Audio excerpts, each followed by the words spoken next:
ഇന്ന് രാവിലെ ഞാൻ ഇങ്ങോട്ട് വരുന്നു, ഇന്ന് രാവിലെ 5 മണിക്ക് ഒരാളുടെ കോൾ എനിക്ക് വന്നു. അത് ഇവിടുത്തെ ഏറ്റവും ഇമ്പോർട്ടൻ്റ് ആയിട്ടുള്ള ഒരു വ്യക്തിയാണ്, ഒരു സ്ത്രീയാണ്.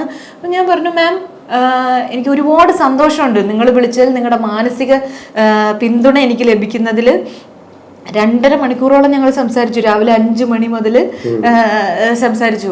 ഞാൻ പറഞ്ഞു എനിക്ക് ഇത് മതി എനിക്ക്, പക്ഷേ എന്നെ സപ്പോർട്ട് ചെയ്ത് പുറത്തേക്ക് വരണ്ട. കാര്യം എല്ലാ സ്ത്രീകളും ഒരു തരത്തിൽ അല്ലെങ്കിൽ വേറൊരു തരത്തിൽ പല ഇൻഡസ്ട്രിയിലായിരിക്കാം പോകുന്നത്, ഒരേ സ്ട്രഗിളിൽ കൂടെയാണ്. അതെനിക്ക് മനസ്സിലാവും എല്ലാവരും. കാര്യം അതിൽ പുരുഷന്മാരെ ഒന്നും കുറ്റം പറയാൻ പറ്റില്ല.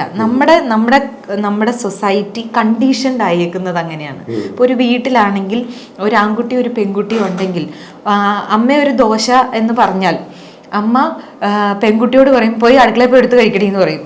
ആൺകുട്ടിയോടാണെങ്കിൽ ആ ദോശ കൊണ്ട് ഇട്ട് കൊടുക്കും. അവിടെയാണ് അതിന്റെ വ്യത്യാസം വരുന്നത്. ആ പ്രിവിലേജ് കിട്ടി ഈ ആൺകുട്ടികളും ശീലിച്ചു പോയി. അപ്പം അത്